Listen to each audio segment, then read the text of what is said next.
Good morning, Year 6. Hope you've got that Friday feeling. Welcome to Friday's maths lesson. Well done for yesterday's work. You worked incredibly hard with the timetable that you can see behind me. I saw some excellent use of number lines to be able to calculate journey time differences and was really impressed. And well done, Gracie May, a super effort. I could see exactly what you were trying to do. So well done.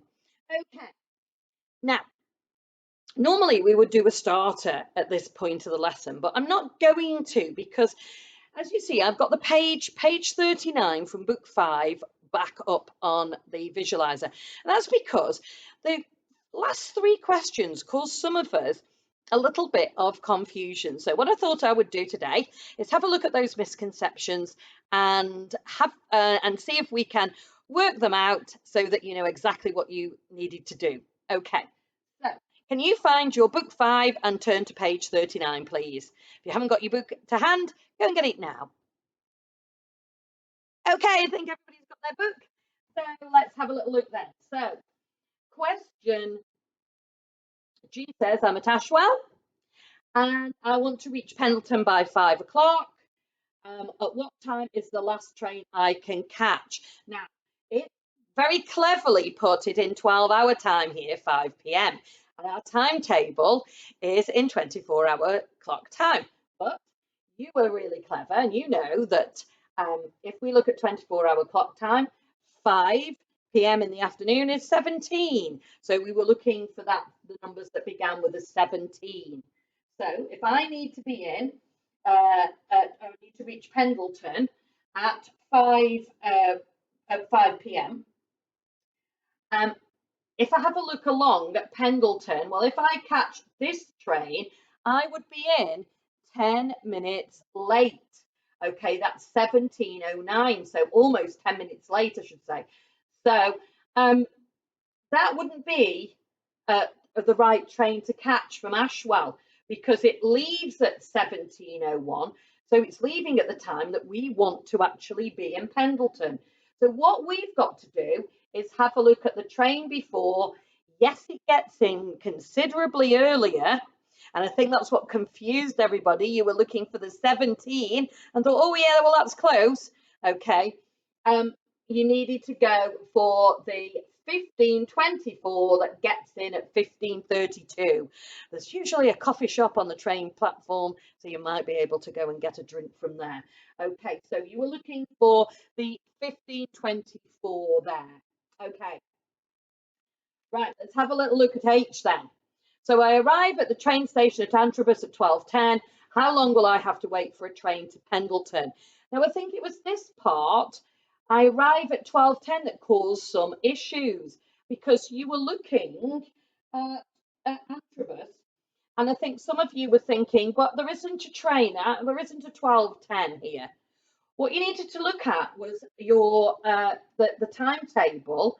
So here you've got 11:57 and there's 12:43. So you arrive at Antrobus sometime at 12:10 between those 2 train times. So you've got to work out then, how long have I got to wait? And by the magic of here's one I did earlier. Okay, here we go. So you arrive at 12:10. Your train isn't going to go till 12:43. So 12:10, add 20 gets us to 12:30. 10 minutes gets us to 12:40, plus 3 minutes, 12:43. So if we add those minutes up, just like we did on our work yesterday and the day before, we get 33 minutes. Okay, so 33 minutes. I think it was just people got a little bit confused with, well, I can't see anything at 12:10. Okay, last one then. What's the latest train I can catch from Maxworthy to be in Ashwell for 10 o'clock in the morning? So I think that people saw 10 o'clock in the morning. Okay, and they thought that, okay, I need to be in Ashwell 10 o'clock in the morning. Let's have a little look. Right, well, if I want to be in there's a 10:13. So if I go from 9:56, I'll get there just after 10. It isn't asking you for just after 10. It's asking you to be there for 10 o'clock. So what you've got to do, okay, is what you need to do. Sorry, I'm looking at the wrong thing. 5 past 10. Sorry, not 13. So 5 past 10. You think, oh, just after 10 o'clock. Okay, so no, just after, you would miss your connections. You can't do that. So here we go. We have to look at the train before, just like we did on the previous one. Do you remember when we were looking to get into, I think it was Pendleton for 5 o'clock, something like that? So I want to be in Ashwell for 10 o'clock, so I can't get that one because it's 5 past 10. So I've got to get this one. I've got to be arriving in Maxwell at this time. Yes, I've got a bit of a wait, but it doesn't matter. And so I've got to catch the 08:43. So let me just explain that again, because I was looking at the wrong thing to start off with, wasn't I? So Mrs. Heavey, explain it clearly. Here we go. So I need to be in Ashwell for 10 o'clock. Okay, so I'm looking at this line. I need to be at 10 o'clock in the morning. Now, there's one that gets in at 5 past 10, but it's too late. I need to be in before 10. I need to be in for 10.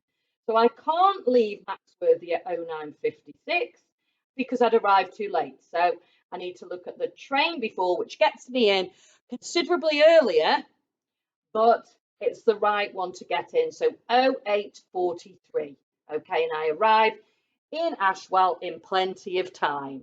So on that one, 08:43. Okay, so hopefully you now understand how to work those questions out should you come across them again. Okay, so let's have a look at what we're going to do today. Something completely different. We're going to start to have a look at some special numbers, and we're going to be looking at square numbers today. And we have come across them when we've been doing our arithmetic. Okay, we have come across them before. We've seen the little sort of the little 2 symbol in the air. Okay, next to another digit, another number. And we know it means we need to multiply the number by itself. So to square a number, we multiply it by itself. So 4 squared, we write it as 4 times 4. Okay. So 4 squared is 16. 4 times 4 is 16. So when a number is multiplied by itself, the answer becomes a square number. And we call it a square number because if you draw the number out, okay, like 4 times 4, we get 4 across, 4 down, and all of the sides are equal, so it's creating a square. That's why it's a square number. Okay, so let's have a little look at what you are going to do then. So to start off with, you are going to square these numbers. So you are going to have a little look and you are going to multiply the number by itself to get the answer. Now, these ones are nice and easy. Over here, you're going to need a couple of strategies that I'm just going to show you so that you are able to answer them really carefully. So let's have a little look at how we're going to do it. So I'm going to choose the 18 squared and I'm going to choose the 20 squared. So let's have a look at the board then. How would I square 18? 18 times 18. So I'm going to do it like this. 18 times 18 equals, and I'm going to put equals 18 times 10. So I'm going to partition this one, and I'm going to add 18 times 8. So I've partitioned 18 into 10 and 8. Okay, so 18 times 10, just add a 0, 180. 18 times 8, might need to do a little short multiplication in my book. So 18 times 8 8 times 8 is 64. 1 times 8 is 8, plus 6 is 14. So it's 144. So I add those together. So I know that 0 add 4 is 4, 8 add 4 is 12, and 1 add 1 is 2, and 1 is 3. So I now know 18 times 18 is 324. So you can use that strategy for multiplying and working out the square of 15 times 15. Okay, if I have a look at 20 squared then, I can use a different strategy to do that. And it's one that we've used. Okay, so I want to do 20 squared, so that's 20 times 20. So if I forget those 2 zeros, I do 2 times 2 is 4, then I pop the 2 zeros back on. Okay. Forget the zeros, do your multiplication, 2 times 2, pop your zeros back on. So you can use that strategy for 30 times 30. Okay, so I would like you in your book to, I'm going to zoom back up to the top of the page, put the date and the learning question in your purple book. I would like you to, so we've got, can I calculate square numbers? Then what you are going to do is you are going to have a little go at those numbers that I haven't already done. So I've done 18 and I've done 20. So you've got the rest of those to have a little go at. So pause the video and have a go. How did you get on? Hopefully really well. So 2 times 2 is 4. 4 times 4, 16. 7 times 7, 49. 9 nines are 81. And then here we'll use the strategy that we did previously. Okay, so if I write it, oh, let's go underneath, shall we? Let's go where we went before so that you can see it nicely in squares. And this is here if you don't be lazy. Right, so I'm going to do 15 times 15, and then I'm going to do 30 times 30. So 15 times 15. So I'm going to partition this. So it's 15 times 10 and 15 times 5. Okay, so 15 times 10, dead easy, just add a 0, 150. 15 times 5, might want to do it over here as a little short multiplication. So 5 5s 25. 1 5 is 5 and 2 is 7. So I add 75. Make sure it's in the right columns when you add it up. Okay, extend the page there a little bit. Okay, so now I can do my adding. Nothing add 5 is 5. 7 add 5 is 12. 1 add 1 is 2. So I now know that 15 times 15 is 225. And then do you remember the strategy we used for 20 times 20? I'm going to use it for 30 times 30. Forget the zeros. Do 3 times 3 is 9. Pop the zeros back on. 900. Hopefully you did incredibly well with those. So now we've warmed up a little bit with our square numbers. We're going to have a little look at some activities, and you've got 3 activities that you're going to be doing. The first one's on the board. So you're going to have a little look and think which numbers, when multiplied by themselves, give me those square numbers. So these are all square numbers. Which number out of our times tables have we multiplied by itself to get each of those answers? So that's task 1. So you'll do that in your purple book. Then you'll go to book 5, page 1, and you're going to have question 3, and you've got to be identifying some square numbers. Then book 5, page 3, you've got question 4 that you're going to do. And you've got some things like 4 squared add 3 squared, etc. Okay. You also have something that's called a cubed number in there. And I want you here to be really clever in question 4. What do you think a cubed number is? So if a squared number is a number times itself, what do you think a cubed number is? And see if you can work those out and have a little go there.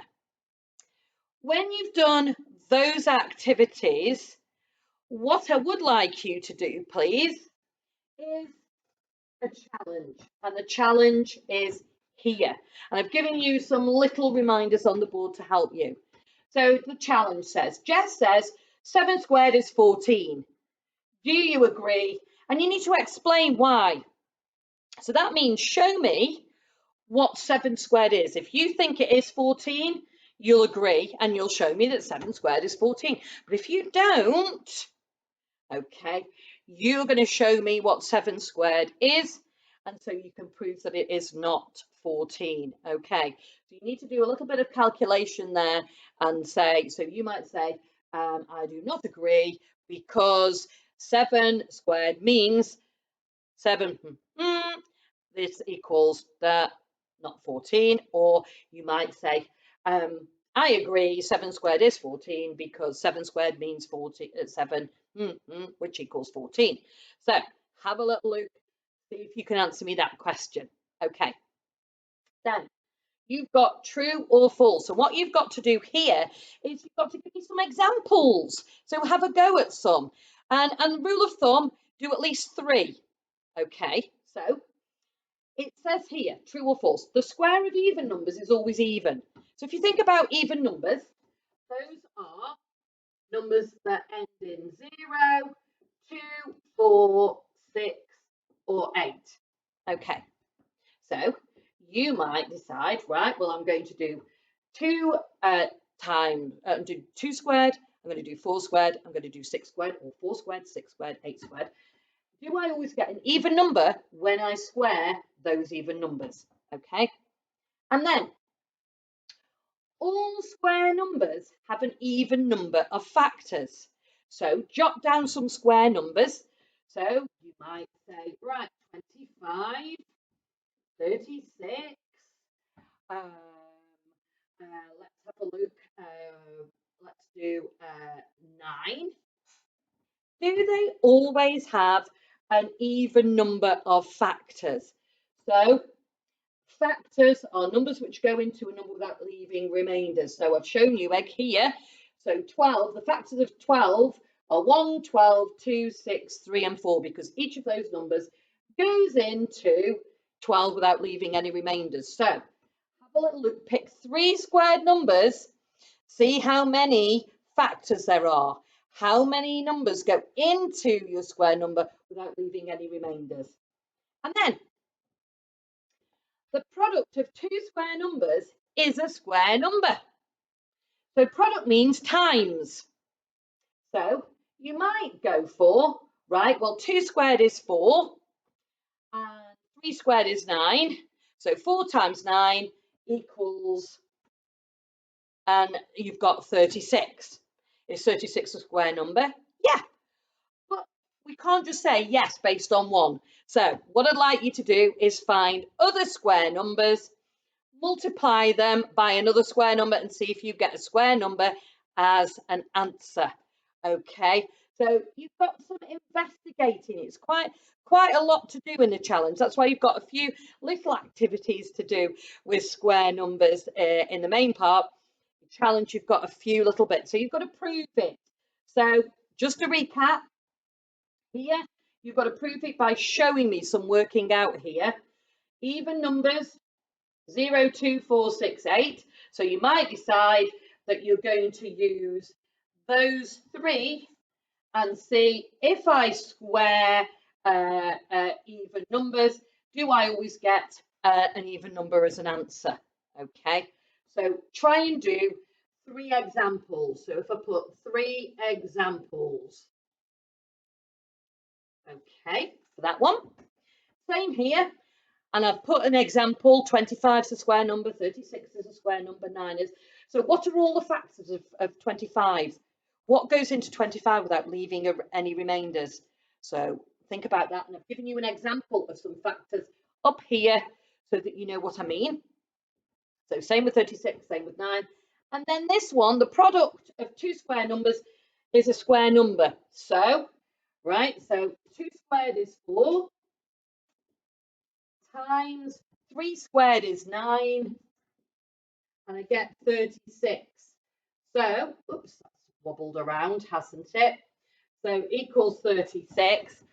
So I could say, yes, that's a square number, but I want 3 examples there. Is that always the case? Okay. So do 3 examples. Can we say that that is definitely true? Okay. Have a little go. Some tricky little challenges there, but it's Friday and you've got the weekend off, so you want to use your brain super hard today. All right, have a lovely weekend, and I will see you on Monday. Take care, everybody. Bye.